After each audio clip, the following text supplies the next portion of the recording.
La Syrie occupe au Proche-Orient une situation unique au croisement de plusieurs gisements d'hydrocarbures.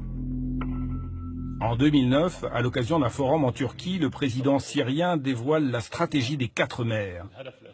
La Syrie se rêve incontournable sur le marché de l'énergie.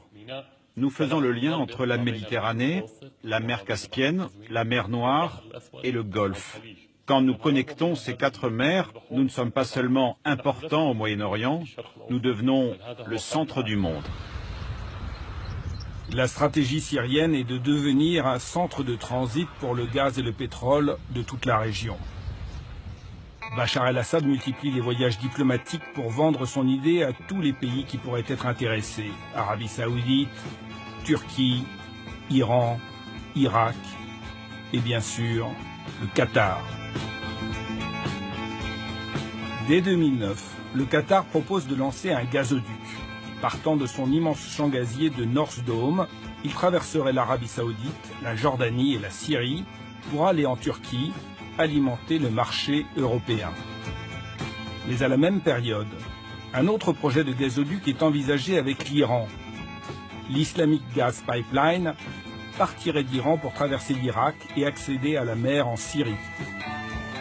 À la clé, l'exportation de gaz vers l'Europe à partir du littoral syrien. En juillet 2011, Damas choisit ce projet et signe avec Téhéran. Un choix qui change la donne régionale. L'Islamic Gas Pipeline va permettre d'exporter le gaz iranien sans avoir à passer par la Turquie. Aux grandes dames des autorités turques. En faisant des pipelines qui allaient passer par la Syrie sans passer par la Turquie, il est évident que ça pénalisait la Turquie. Ça change complètement les règles du jeu, ne serait-ce qu'au niveau économique. Quand vous avez par exemple un pipe qui passe chez vous, vous touchez de l'argent. Donc ça rapporte de l'argent. À 49 $. Si la Turquie s'estime logiquement lésée, selon Alain Juillet, d'autres pays voient carrément rouge. L'Arabie Saoudite et le Qatar prennent très mal l'idée d'un pipeline qui pourrait aller depuis l'Iran jusqu'à la Méditerranée et qui pourrait donc concurrencer leur livraison de pétrole. Ils vont dire, mais dans le fond, le problème c'est Bachar, donc il faut renverser Bachar. Coïncidence ou pas, c'est à partir de l'été 2011, après le choix du pipeline iranien, que la rébellion syrienne voit l'aide étrangère s'accroître. Elle monte en puissance et les combats s'intensifient.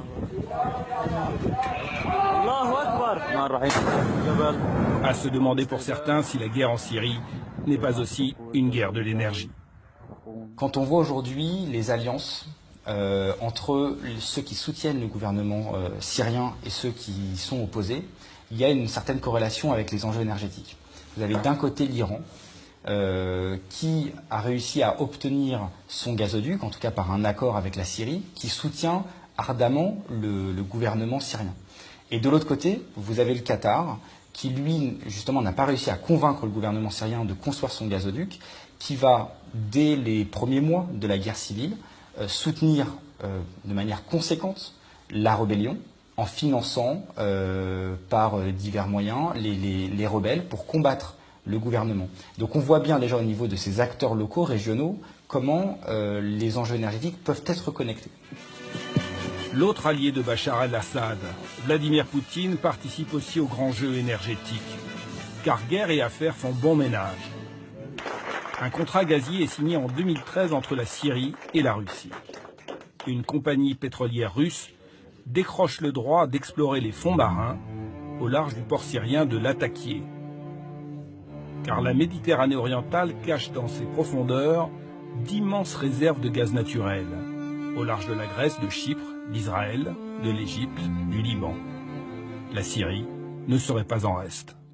Il y a des potentialités, on ne sait pas où, mais sur les 3500 milliards de mètres cubes que renfermerait cette Méditerranée orientale, il est tout à fait possible qu'il y ait des enjeux ou des gisements conséquents au large de la Syrie. Et l'équation énergétique se complique un peu plus en 2015, avec la découverte de pétrole sur le plateau du Golan, une zone occupée par l'État hébreu depuis 1967. Une compagnie israélienne, Afek Oil, a commencé des forages d'exploration. Il y aurait bien du pétrole en quantité significative. Reste à savoir s'il est exploitable. En cas de réponse positive, le cocktail peut devenir explosif. Toute discussion sur les frontières contentieuses d'Israël est un gros sujet, compte tenu de l'instabilité chronique de la région. Mais le point principal, c'est que cela ne deviendra pas un problème tant qu'ils ne trouvent pas de réserves importantes là-bas. S'ils trouvent beaucoup de pétrole, cela veut dire d'énormes revenus. Et là, on peut s'attendre à une aggravation du conflit. En novembre 2015, selon le quotidien Haaretz, Benjamin Netanyahou aurait testé Barack Obama sur un possible redécoupage des frontières de la région. Le chaos syrien permettant de penser différemment l'avenir du Golan, dont l'annexion par Israël n'a jamais été reconnue par les États-Unis et la communauté internationale. À cause du gaz ou du pétrole, une bonne partie des acteurs engagés dans le conflit syrien ont donc des intérêts économiques et stratégiques à défendre, pour le plus grand malheur de la population civile syrienne.